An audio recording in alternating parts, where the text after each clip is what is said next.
Good afternoon, dear students. Hope you all are fine and enjoying taking your online classes regularly. I am Kapil Dev Singh, your English subject teacher, present before you once again to teach you poetic devices. प्यारे बच्चों, उम्मीद करता हूँ कि आप सभी अच्छे से होंगे और अपनी रेगुलर ऑनलाइन क्लासेस अटेंड कर रहे होंगे। आज हम पोएट्रिक डिवाइसेस क्या होते हैं इसके बारे में हम सीखेंगे। पोएट्रिक डिवाइसेस डियर स्टूडेंट्स, पोएट ज़्यादातर यूज़ करते हैं अपनी पोएट्री में, अपनी पोएम्स में। कवि यूज़ करता है अपनी कविताओं में। और आपने जितनी कविताएं अभी तक पढ़ी हैं इसमें भी पोएटिक डिवाइसेस का यूज़ हुआ है। कई बार एग्ज़ाम में स्टैंजास जो आते हैं उसमें जब क्वेश्चन पूछा जाता है तो एक क्वेश्चन पूछ लेता है कि पोएटिक डिवाइसेस, उस पोएटिक डिवाइस का नाम बताओ जो इस स्टैंजा में या इस लाइन में पोएट ने यूज़ किया है। तो आप सभी बच्चे इसको अच्छे से आज की क्लास अटेंड करेंगे, ध्यान से सुनेंगे और पोएटिक डिवाइसेस के बारे में सीखेंगे। तो शुरू करते हैं पोएटिक डिवाइसेस। तो यहाँ पे इसके बारे में कुछ बेसिक इन्फॉर्मेशंस दी गई हैं। पहले आप उन बेसिक इन्फॉर्मेशंस के बारे में सुनेंगे, जानेंगे और फिर पोएटिक डिवाइसेस को अच्छे से समझ पाएंगे और उसके बाद आप इन पोएटिक डिवाइसेस या लिटरेरी डिवाइसेस को यूज़ भी कर पाएंगे।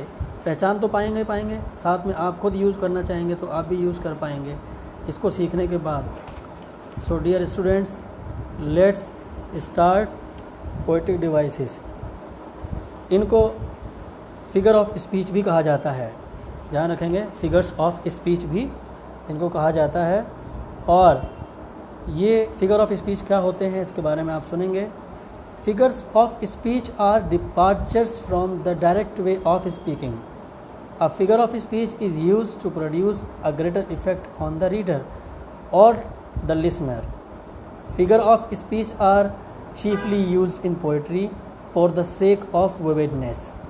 They are also used in prose, especially in public speeches, to give effect or beauty to what it is said. यानी कहने का मतलब ये बच्चों, अगर हम शॉर्ट में कहें तो the figure of speech increase the beauty and effectiveness of language. यानी जो फिगर ऑफ स्पीच होता है पोएट यूज़ करता है वो इसलिए कि जो भाषा है उसकी सुंदरता को और उसकी इफ़ेक्टिवनेस को कैसे बढ़ाया जाए।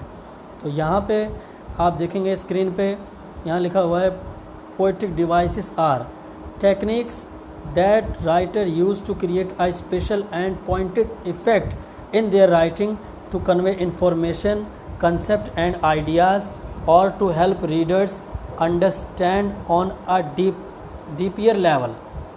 यानी कहने का मतलब आप अगर ध्यान से देखेंगे तो यहाँ पे जो हमने पढ़ा है, यहाँ पे ये कह रहा है कि किस तरह से ये जो राइटर्स हैं ये अपनी राइटिंग में अपने मैसेज को कन्वे करने के लिए किस तरह से स्पेशल चीज़ों को क्रिएट करते हैं जिससे कि उनका जो इफ़ेक्ट है वो आपको दिखाई दे।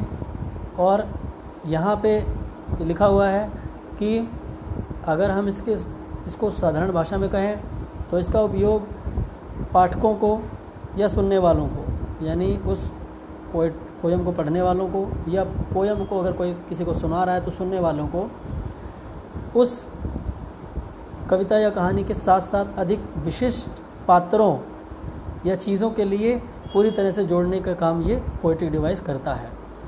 यानी ये कह रहा है understand on a deeper level, यानी गहराई से एक समझ विकसित करता है कि जो इसका स्तर है वो बहुत गहरे से समझने की ज़रूरत है।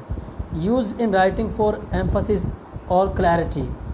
यहाँ पे कह रहा है कि इट इज़, अगर हम बात करें, it is used in writing for emphasis और क्लैरिटी, यानी यहाँ पे ये जो पोएटिक डिवाइस है वो जोर देता है और स्पष्टता लाता है जो लिखी हुई कविता है या कोई कहानी है।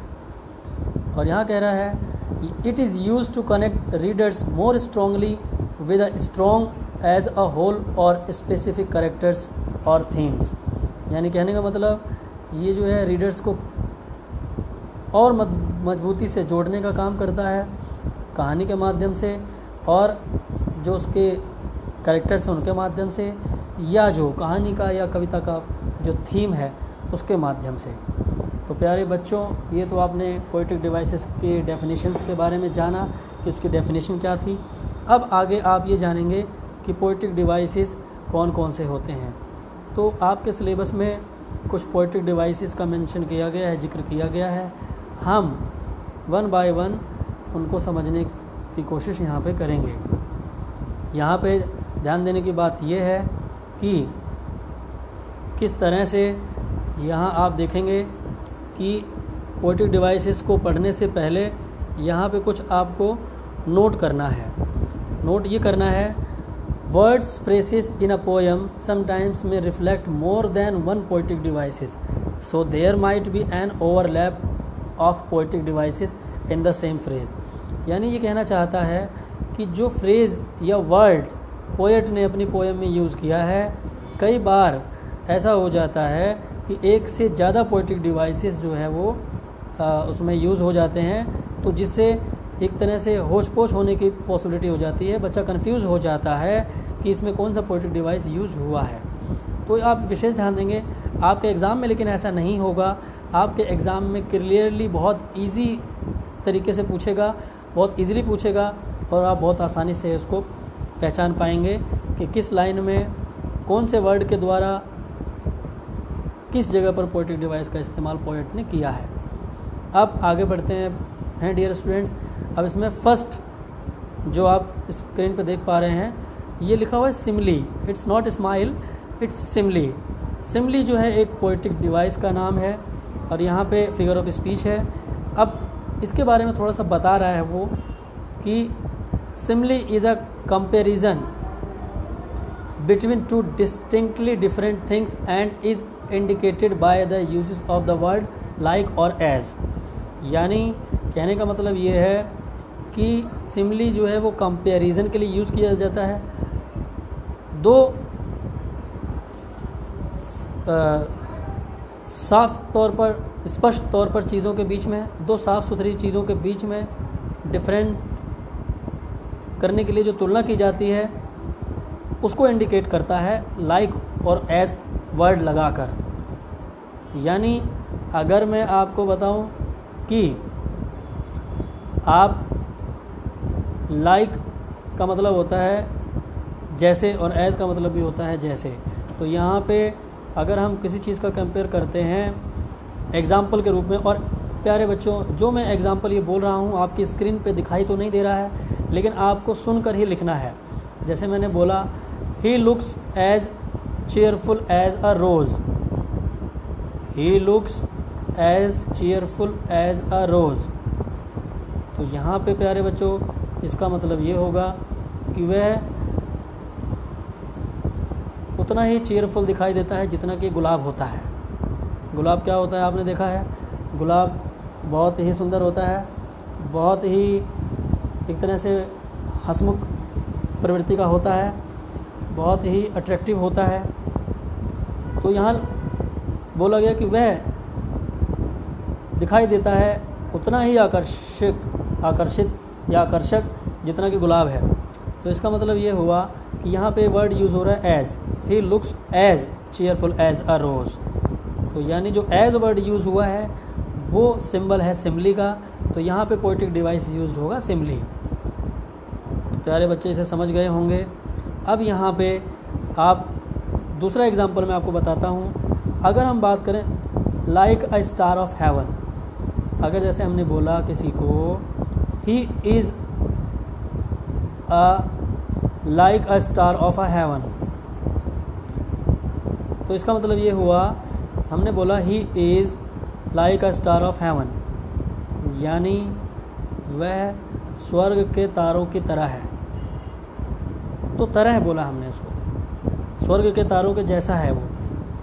तो इसका मतलब हमने उसकी तुलना जो स्वर्ग के तारे होते हैं, तारा होता है, उससे की है। तो कंपैरिजन किया हमने यहाँ पे अलग अलग चीज़ों को एक जैसा होने के लिए। तो यहाँ पे इसको अभी हम वर्ड से पहचान लेंगे। एज यूज़ हो रहा है, लाइक यूज़ हो रहा है इसमें, तो ये सिंपली होगा। अगर हम एक और एग्जांपल लें, that story is as old as the hills, that story is as old as hills. तो इसका मतलब हुआ कि ये कहानी उतनी ही पुरानी है जितने की ये पहाड़, जितने की ये चट्टान। तो इसका मतलब ये हुआ कि यहाँ पे that story is as old as, तो यहाँ पे आप देखोगे एज यूज़ हो रहा है वर्ड, तो यहाँ पे ये रिप्रेजेंट कर रहा है सिमिली को। तो इस तरह से मुझे उम्मीद है जो पहला हमारा पोएटिक डिवाइस था सिमिली, आप उसे अच्छे से समझ गए होंगे। और आपको साथ साथ काम ये करना है, आपका ये होमवर्क रहेगा कि आप सभी बच्चे अपने जितनी पोएम्स आपको पढ़ाई गई हैं ऑनलाइन क्लासेस के द्वारा, उसमें आप सभी लाइनों को बहुत अच्छे से पढ़ेंगे और पोएटिक डिवाइसेस को सर्च करेंगे और उसे कॉपी में नोट डाउन करेंगे और उसे PDF बनाकर मुझे पर्सनली सेंड करेंगे।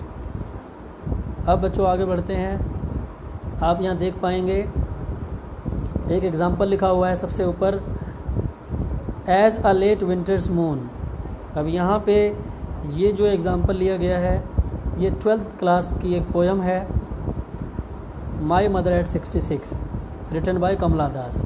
तो उसमें एक लाइन है, as a late winter's moon, यानी कि सर्दियों के चाँद की तरह, सर्दियों के देरी से दिखाई देने वाले चाँद की तरह।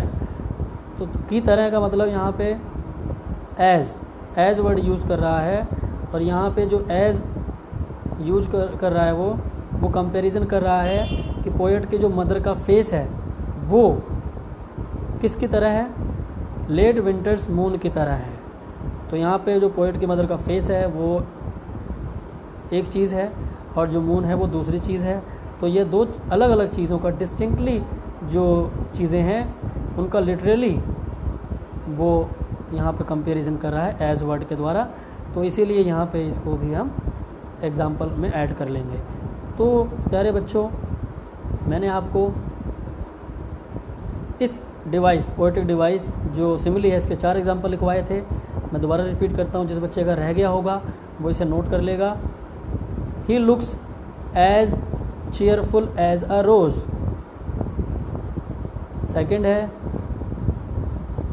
Like a star of heaven. Third है, that story is as old as the hills. और प्यारे बच्चों, लास्ट एग्जाम्पल है, as a late winter's moon. तो यहाँ पे अब आगे बढ़ेंगे। अब हम सेकंड पोएटिक डिवाइस को करेंगे जिसका नाम है मेटाफर। आप देख पा रहे होंगे सेकंड नंबर के आगे लिखा हुआ है मेटाफर। तो यहाँ पे इसके बारे में पहले डेफिनेशन आप पढ़ेंगे, तब इसके बारे में आप और चीज़ें जान पाएंगे।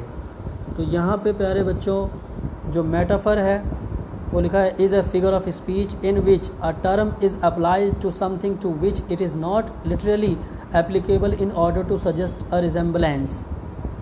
यानी यहाँ पे कह रहा है कि ये मेटाफर ऐसा फिगर ऑफ स्पीच है जिसमें ये भी क्या करता है, ये भी कंपैरिजन करता है, कंपेयर करता है, लेकिन ये जो है कंपेयर करने के लिए जो ये वर्ड्स हैं लाइक, एज और सो, इनका यूज़ नहीं करता है। जैसे हमने अभी सिमिली में पढ़ा कि हम सिमिली में कंपैरिजन करते हैं तो वर्ड यूज़ करते हैं लाइक, एज और सो। तो यहाँ पे जो मेटाफर है इसमें भी हम कंपैरिजन करते हैं, लेकिन इसमें हम लाइक, एज वर्ड का यूज़ नहीं करते हैं। विदाउट इन वर्ड्स के हम कंपैरिजन कर देते हैं, तो इसीलिए इसमें इसे मेटाफर कहा जाता है। अगर आप इसका एग्ज़ाम्पल लिखेंगे तो आप बहुत अच्छे से समझ पाएंगे। तो प्यारे बच्चों, इसका एग्ज़ाम्पल लिखिए। Ministers are the pillars of the state. Ministers are the pillars of the state, यानी कि जो हमारे मिनिस्टर्स हैं वो देश के स्तंभ हैं, हमारे देश के स्तंभ हैं हमारे ministers. Ministers are the pillars of the state. तो यानी यहाँ जो पोएट है या जो यहाँ राइटर है वो उसका कहने का मतलब ये है कि the ministers are like of the pillars of the state, यानी कि जो मिनिस्टर्स हैं वो हमारे देश के स्तंभ की तरह हैं। लेकिन यहाँ पे उसने सीधा कह दिया कि वो स्तंभ हैं। तो यानी कंपैरिजन तो है, मिनिस्टर्स का कंपैरिजन पिलर के साथ में कर रहा है वो, कि वो स्टेट के पिलर्स हैं। रियल में तो पिलर्स नहीं है ना, वो पिलर्स की तरह हैं। तो लेकिन यहाँ पे एज और लाइक का यूज़ वो नहीं कर रहा है, तो इसीलिए इसको हम मेटाफर बोलेंगे। दूसरा एग्जाम्पल लिखोगे आपको और अच्छे से समझ में आएगा। My love is a rose. My love is a rose, यानी प्यारे बच्चों इसका मतलब ये है कि मेरा जो लव है, मेरा जो प्यार है वो गुलाब की तरह है, गुलाब के जैसा है। इसका मतलब ये नहीं मेरा जो प्यार है वो गुलाब है, मेरा जो प्यार है वो गुलाब है का कोई सेंस नहीं है। यहाँ पे सेंस है कि मेरा प्यार गुलाब की तरह है। तो यहाँ पे आप देख पा रहे हो कि यहाँ पे इज़ का यूज़ कर रहा है वो और कंपैरिजन कर रहा है। लव का कंपैरिजन रोज़ के साथ कर रहा है। तो यहाँ पे ये मेटाफर इसे कहेंगे। थर्ड एग्जांपल लिखेंगे तो और अच्छे से समझ में आएगा आपको। Shivaji was the lion of the field. Shivaji was the lion of the field, यानी शिवाजी युद्ध के मैदान में शेर की तरह लड़े। यहाँ पे इसका सेंस ये आप लोग ये नहीं बनाओगे कि शिवाजी लड़ाई के क्षेत्र में शेर थे, क्योंकि ऐसा कोई इसका सेंस नहीं बनेगा। जो सेंस है वो इस तरह से बनेगा कि शिवाजी युद्ध के क्षेत्र में, युद्ध के मैदान में शेर की तरह उन्होंने बहादुरी दिखाई, शेर की तरह वो लड़े। तो यहाँ पे की तरह बोला गया है शिवाजी वॉज द लॉयन, यानी लॉयन से कंपेयर किया गया है शिवाजी को, लेकिन यहाँ पे कोई वर्ड यूज़ नहीं कर रहा है एज अ लाइक, तो इसीलिए ये भी मेटाफर है, क्योंकि शिवाजी ह्यूमन बीइंग है, वो लॉयन नहीं हो सकते हैं। ठीक है, आप ध्यान से देखेंगे। अगर मैं तीनों एग्जांपल में आपको दोबारा रिपीट करता हूँ। Ministers are the pillars of the state, तो आप प्यारे बच्चों खुद दिमाग से सोचो, मिनिस्टर्स क्या पिलर हो सकते हैं क्या? पिलर नॉन लिविंग है, मिनिस्टर्स ह्यूमन बीइंग्स हैं। तो यहाँ पे वो एक कंपेयर करना चाहता है। दूसरा लव है, वो रोज़ कैसे हो सकता है? इसलिए लव और रोज़ में कंपैरिजन है। शिवाजी लॉयन नहीं हो सकते हैं, इसलिए शिवाजी और लॉयन में कंपैरिजन है। और आप यहाँ समझ गए होंगे कि इसलिए मेटाफर इसको कहा गया है। और जो यहाँ पे एक एग्जांपल लिखा गया है गस्टी वेव्स, ये भी 12th क्लास की एक पोएम है, an elementary school classroom in a slum, written by Stephen Spender. वहाँ से लिया गया है, जिसका मतलब होता है कि जो तेज़ लहरें होती हैं, जो अचानक से अपीयर होने वाली लहरें होती हैं, जो अचानक से तेज़ी से बहुत पावरफुल बहने वाली लहरें होती हैं। तो यहाँ पे कंपैरिजन कह रहा है चिल्ड्रन के फेसेस से, चिल्ड्रन के फेसेस से और इन गस्टी वेव्स से कंपैरिजन हुआ है। क्योंकि जिन बच्चों ने पोएम को पढ़ा है वो उस लाइन को याद करेंगे, तो वहाँ पे लाइन लिखी हुई आती है, far far from these gusty waves, इस तरह से लाइन है। तो इसीलिए जो कि ये हमें बताती है कि यहाँ पे जो पोएट है उसका ये कहना बिल्कुल भी नहीं है कि बच्चों के जो चेहरे हैं वो गस्टी वेव्स हैं, वो एक कंपैरिजन है। तो इसीलिए यहाँ पे इन्होंने इस पोएटिक डिवाइस का यूज़ किया है। और इसमें और भी बहुत सारे हैं, अगर मैं सारा बता दूंगा तो आप लोग क्या सर्च करोगे। अब यहाँ पे जैसे एक छोटा सा एग्जांपल और इस पोएम में, an elementary school classroom slum में, पोएट कहता है रैट्स आइज़, एक बच्चा है जिसकी रैट्स आइज़ हैं। तो रैट्स आइज़ का मतलब ये नहीं है कि चूहे की आंखें उस बच्चे की हैं, उस बच्चे की चूहे की जैसी आंखें हैं। जब आप ध्यान से पढ़ोगे तो आप सर्च कर पाओगे तो आपको ये समझ में आ जाएगा। रैट्स आइज़ लिखा हुआ है बच्चे के लिए कि एक बच्चे की चूहे जैसी आँखें हैं। तो यहाँ पे जो ये पोएट कहना चाहता है वो कहना चाहता है कि रैट यानी चूहे की जैसे आँखें हैं उस बच्चे की, क्योंकि वो बच्चा बहुत कमज़ोर है, बहुत वीक है। तो यहाँ पे प्यारे बच्चों आपने मेटाफर पढ़ लिया। अब हम पढ़ेंगे रिपीटिशन। जो हमारा अगला पोएट्रिक डिवाइस है वो है रिपीटिशन। रिपीटिशन तो सुन के ही लग रहा है बहुत इजी होगा, और इसमें जैसे कि आप जानते हो यहाँ पे लिखा हुआ है repetition is repetition of single words और phrases, lines and sometimes even whole stanzas at intervals to create musical effect, emphasize a point, draw readers attention और lend unity to a piece। यानी कहने का मतलब ये है, ये जो है म्यूज़िकल इफ़ेक्ट देता है, यानी ऐसी राइम में लिखा जाता है जिसमें कोई ना कोई चीज़ बार बार रिपीट होती है। जैसे आप कोई पोएम को पढ़ते हो तो जो राइम है वो राइम जो है ऐसे बनती है जिसमें सॉन्ग बनाए जाते हैं, उस टाइप का लिरिक्स रहता है, तो उसमें हम पढ़ते हैं तो वो म्यूज़िकल इफ़ेक्ट क्रिएट होता है, तो उसमें रिपीटेशन होता है और इसमें जो वर्ड्स होते हैं वो बार बार आते हैं। वर्ड्स का जो लय है वो आप कह लीजिए कि एक जैसा रहता है। तो इसलिए ऐसी चीज़ों में, ऐसे पोइट्री में हम देखेंगे तो वहाँ पे रिपीटेशन होगा।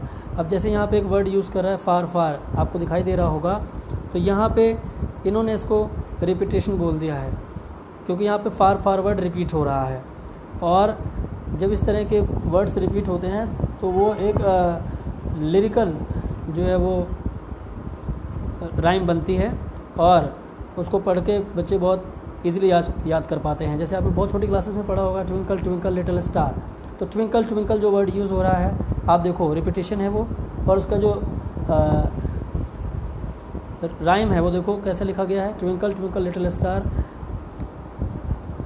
और आगे की लाइनें जो है वो आपने सामने पढ़ रखी हैं, तो आप देखोगे कि वो लाइन्स जो हैं वो एक पूरी राइम बनती जा रही हैं और म्यूज़िकल है, बच्चे गा के पढ़ते हैं उसको। तो इस तरह से लिखा जाता है जो पोइट्री, उसमें रिपीटेशंस का पोइट ज़्यादा यूज़ करते हैं। अगला हमारा जो लिटरेरी डिवाइस होगा वो होगा एलिट्रेशन। एलिट्रेशन बहुत इंपॉर्टेंट है, आपके एग्ज़ाम में कई बार ये आ चुका है। Alliteration is the use of the same letter और sound at the beginning of words that are closer together. यानी जैसे कि आप समझ पाएंगे, ये कह रहा है कई बार जो एलिट्रेशन है वो सेम लेटर से शुरू हो जाता है, स्टार्टिंग के लेटर से सारे के सारे सेम रहते हैं जिससे आप पकड़ पाते हैं। फॉर एग्ज़ाम्पल अगर मैं आपको एक एग्ज़ाम्पल लिखवाऊँ इसका, आप इसे ध्यान से लिखेंगे और फिर पढ़ेंगे तो आपको अच्छे से समझ में आएगा। The loveliest lady in the lilian land, the loveliest lady in the lilian land. ठीक है, तो आप देखेंगे लवलीएस्ट का एल, लेडी का एल, लिलियन का एल और लैंड का एल, तो ये L L L repeated word repeated, letter repeat हो रहा है। यहाँ पे जो लेटर बार बार हर वर्ड्स में रिपीट हुए हैं एल एल एल, तो इसका मतलब यहाँ पे ये हो गया एलिट्रेशन। और दूसरा यहाँ पे लवलीएस्ट लेडी, लवलीएस्ट लेडी बोला तो यहाँ पे लेडी कैसी है, लवलीएस्ट है। तो यहाँ जो ये कहना चाह रहा है कि जो वर्ड्स होंगे वो क्लोज टुगेदर होंगे। ठीक है, यहाँ पे लिलियन लैंड। ठीक है, अब आप ये देखोगे जो इसने एग्जांपल दिया है ग्रीडी गुड डूअर्स, यानी कहने का मतलब ध्यान से देखेंगे, अब यहाँ पे ऐसा कुछ नहीं है जो वर्ड्स रिपीट हो रहे हैं, वर्ड्स तो सारे इसमें अलग अलग हैं, लेकिन जो इनका मीनिंग होगा वो एक दूसरे से रिलेट करेगा, को रिलेट करेगा। इस वजह से यहाँ पे पोएट ने ये बात बोली है। और ये जो एग्जांपल इसने लिया है ये 12th क्लास की लास्ट पोएम है, अ रोड साइड स्टैंड, जो शायद सिलेबस में नहीं है, सिलेबस से इस बार डिलीट हो गई है, लेकिन यहाँ पे इसने जो एग्ज़ाम्पल लिया है, इस एग्ज़ाम्पल को आप जब जानेंगे तो आपके समझ में आएगा कि इसका रियल में मीनिंग क्या है। इसका जो मीनिंग है वो ग्रीडी गुड डूअर्स, पोएट ने किसको कहा है, इस पोएम को अगर आप पढ़ते तो जान पाते The poet says that the government and other social agencies seems to help the rural people and make promises like the moving pictures. They will swarm them only to earn benefits out of them. यानी the poet says that the government and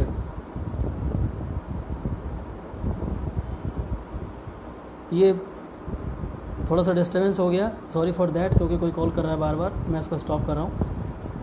तो आप सुनेंगे, the poet says that the government and other social agencies seems to help the rural people and make promises like the moving pictures. यानी कवि यहाँ कहता है कि जो सरकार है और जो उसके दूसरे अधिकारी हैं, ऐसा लगता है कि वो गरीब लोगों को सहायता करने का वादा करते हैं, लेकिन वह उन्हें पेड़ के झाड़ पर चढ़ाते हैं और सिर्फ़ उनका फ़ायदा उठाते हैं, उनके लिए कुछ बाद में करते नहीं हैं। इस पोयम में है, थोड़ा सा आप इसको पढ़ते तो जान पाते। तो यानी यहाँ पे गुड डूवर्स, अब देखो गुड ग्रीडी गुड डूवर्स। अब गुड डूवर्स कह रहा है कि पॉलिटिशियंस हैं या गवर्नमेंट है, लेकिन वो ग्रीडी है। ग्रीडी मतलब इसलिए है क्योंकि वो उन लोगों को झूठे वादे कर रही है उनसे बेनिफिट लेने के लिए, बाद में वो जो गुड डूवर्स हैं उनके लिए कुछ नहीं करेंगे। तो इस तरह से यहाँ पे ये एलिट्रेशन है। अब नेक्स्ट करेंगे हाइपरबोल। जो ये हाइपरबोल है इसको समझेंगे ध्यान से। Is an obvious and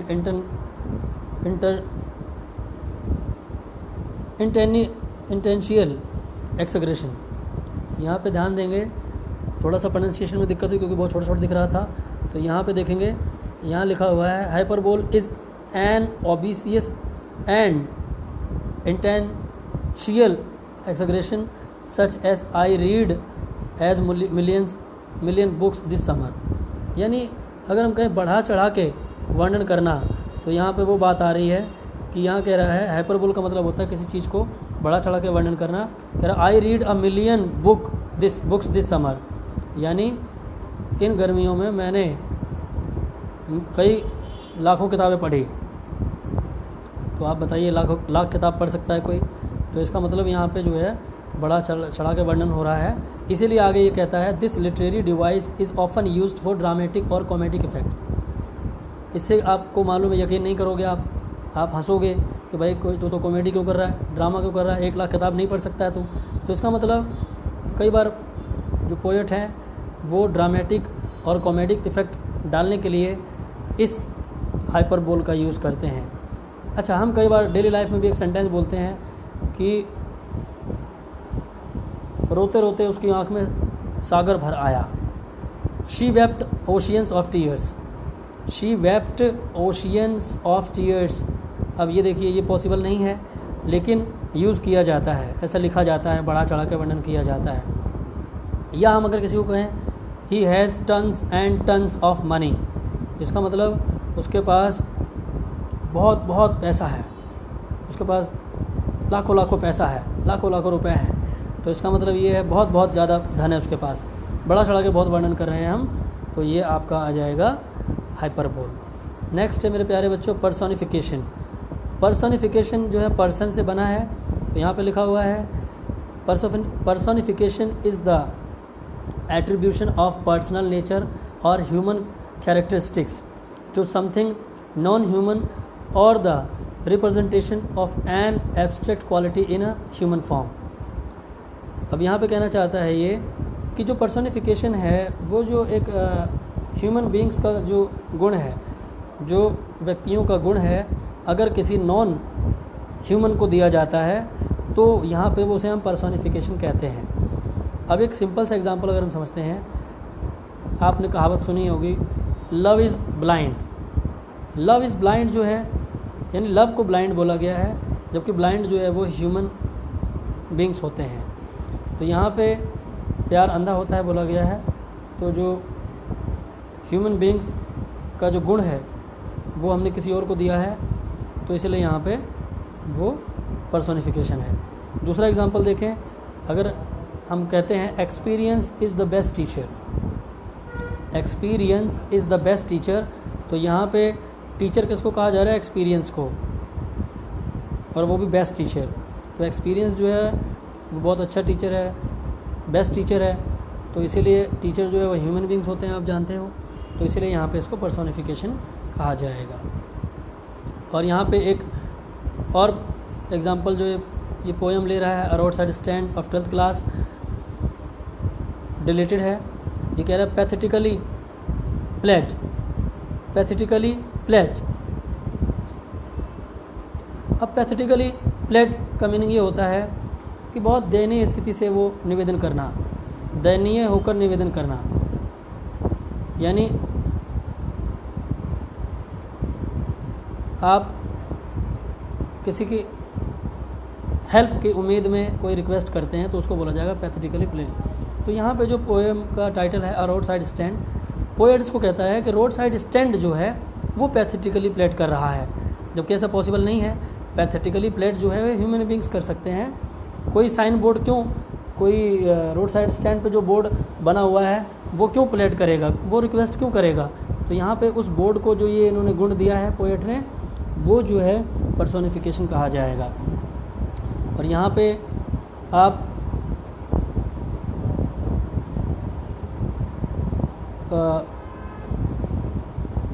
in example से समझ गए होंगे पर्सोनिफिकेशन। और आगे बढ़ते हैं। आपका जो अगला है ऑक्सीमोरन। ऑक्सीमोरन जो है आपका जो 7th नंबर का लिटरेरी डिवाइस है, पोएटिक डिवाइस है, is a combination of two words that together expresses a contradictory opposite meaning. यानी ऑक्सीमोरन क्या करता है, दो ऐसे वर्ड्स होंगे जो एक साथ यूज करेगा पोएट अपनी पोएम में, अपने पोएम की लाइंस में, लेकिन वो वर्ड्स आपस में ही कॉन्ट्राडिक्टरी करते हैं, आपस में ही विरोधाभास करेंगे, आपस में उनके मीनिंग सेम नहीं बैठेंगे, उनके मीनिंग अपोजिट हो जाएंगे, मीनिंग अलग अलग हो जाएंगे। और this device is often used for emphasis, for humour और to create pressure slash sarcasm. यानी पोएट इनका यूज़ करता है कई बार जो ह्यूमर है उस पर जोर देने के लिए, हास्य क्रिएट करने के लिए। जैसे अगर मैं आपसे ये कहूँ, इसके कुछ एग्जांपल आप सुनेंगे तो आपको शायद समझ में आ जाएगा। अगर यहाँ पे मैं कहता हूँ an old man is the wisest fool, an old man is the wisest fool, यानी एक बूढ़ा आदमी सबसे बुद्धिमान मूर्ख है। An old man is the wisest fool. अब ध्यान दीजिए, मैं बुद्धिमान भी कह रहा हूँ, मूर्ख भी कह रहा हूँ, यानी एक बूढ़ा आदमी सबसे बुद्धिमान मूर्ख है। तो सबसे बुद्धिमान मूर्ख तो हो नहीं सकता, वाइजेस्ट फूल तो हो नहीं सकता। तो यहाँ पे ऐसा सेंस कई बार हम क्रिएट करते हैं, किसी को कहते हैं, तो यहाँ पे वो ऑक्सीमोरन है। दूसरा एग्जांपल में अगर हम लिखते हैं he is an honourable villain, he is an honourable villain, तो यहाँ पे हम कह रहे हैं कि वह एक सम्मानीय विलन है। आप जानते हो विलन जो है वो नेगेटिव रोल्स करते हैं, विलन जो है वो उनका एक सोसाइटी में एक नेगेटिव पहचान है, तो वो ऑनरेबल नहीं हो सकते हैं। अगर ऑनरेबल होंगे तो वो विलन नहीं होंगे, हीरो होंगे या फिर कोई और होंगे। तो यहाँ पे मैंने बोला he is an honourable villain, तो ऑनरेबल और विलन का मैं एक साथ यूज़ कर रहा हूँ। यहाँ पे दोनों वर्ड्स में कंट्राडिक्शन है, ये कंट्राडिक्टरी कर रहे हैं, एक दूसरे के अपोजिट हैं, तो इसलिए यहाँ पे ये ऑक्सीमोरन है। और अच्छे से समझने के लिए एक एग्जांपल लेते हैं, द साउंड ऑफ साइलेंस। मैंने आपको बोला द साउंड ऑफ साइलेंस, यानी कहने का मतलब क्या हुआ कि जो चुप्पी है उसकी आवाज़। अब देखो साउंड और साइलेंस दोनों एक दूसरे के अपोजिट हैं, लेकिन यहाँ पे कह रहा है कि चुप्पी की आवाज़। तो इस तरह के जब वर्ड्स पोएट अपनी पोइट्री में यूज़ करता है तो उसे वहाँ पे हम ऑक्सीमोरन उसे कहते हैं। उसके बाद और आगे बढ़ेंगे, आप यहाँ देख पा रहे होंगे ट्रांसफर्ड एपिथेट। तो जो ट्रांसफर्ड एपिथेट होता है इसके बारे में आप जानेंगे क्या होता है। A figure of speech wherein an adverb और adjective is transferred from a noun to which it belongs to a noun with which it fits only grammatically but not logically और practically। यानी कह रहा है कि जो transferred epithet है वो ऐसा फिगर ऑफ स्पीच है जहाँ पे एक एडवर्ब जो होता है या कोई एडजेक्टिव होता है उसको नाउन में ट्रांसफ़र कर दिया जाता है। और यहाँ पे सिर्फ ग्रामेटिकली वो फिट बैठता है, लेकिन लॉजिकली फ़िट नहीं बैठता है या प्रैक्टिकली फ़िट नहीं बैठता है। यानी जैसे हमने ग्रामेटिकली तो लगा दिया, लेकिन अगर वास्तव में उसके बारे में सुनेंगे तो हमें बड़ा अजीब लगेगा। फॉर एग्ज़ाम्पल, अगर हमने बोला सेल्फिश कार्स, अब जो यहाँ पे सेल्फिश कार्स आप देख रहे हो ऐसा लिखा गया है, तो ये एक तरह से पर्सोनिफिकेशन भी हो सकता था और होगा, लेकिन यहाँ पे जो कार्स हैं वो सेल्फिश नहीं हो सकते हैं। सेल्फिश कौन होगा? ह्यूमन बींग्स होगा। लेकिन क्योंकि यहाँ पे जो पोएम है, जिस पोएम में जो सेंस है कि गाड़ियाँ उस रोड्स पे रुकती नहीं हैं, वहाँ से निकल जाती हैं। पोएट लिखता है कि जो व्यक्ति ने रोड साइड स्टैंड पर अपनी दुकान लगाई है, जो सामान को बेचने की उम्मीद है उसे, उन्हीं लोगों से, उन्हीं गाड़ियों से जो वहाँ के रुकेंगी और वो उन्हें खरीदेंगी लोग उतर के वहाँ। लेकिन गाड़ियाँ वहाँ रुकती नहीं हैं, लगातार चलती रहती हैं। तो इसीलिए जो पोएट है वो कहता है कि जो वहाँ सब्जी बेचने वाला, फ्रूट्स बेचने वाला व्यक्ति है, वो वहाँ कहता है कि ये सेल्फिश कार्स हैं। तो यहाँ पे इसीलिए इसको ट्रांसफर्ड एपिथेट कहा गया है। आप ये देख लीजिए, कार्स जो है वो नाउन है, सेल्फिश जो है वो एडजेक्टिव है। तो यहाँ पे नाउन्स के साथ एडजेक्टिव लगा दिया है इसने, तो इसीलिए यहाँ पे ये ट्रांसफर्ड एपिथेट हो गया। नेक्स्ट है 9th इमेजरी। इमेजरी से पता चल रहा है आपको इमेजिनेशन है। जब पोएट कोई इमेजिनेशन करता है, बहुत बड़ी इमेजिनेशन करता है, तो वहाँ पे हम इसको इमेजरी बोलते हैं। अब आप जैसे एग्जांपल सुनेंगे तो आपको ये समझ में आ जाएगा। The sun lights filled the ground with golden rays. धूप निकली हुई है, लेकिन पोएट कह रहा है the sun lights filled the ground with golden rays. जो सनलाइट्स हैं उसने ग्राउंड्स को सुनहरी किरणों से भर दिया है। तो यहाँ पे एक इमेजिनेशन है, एक कल्पना है, तो इसलिए इसको इमेजरी बोला गया है।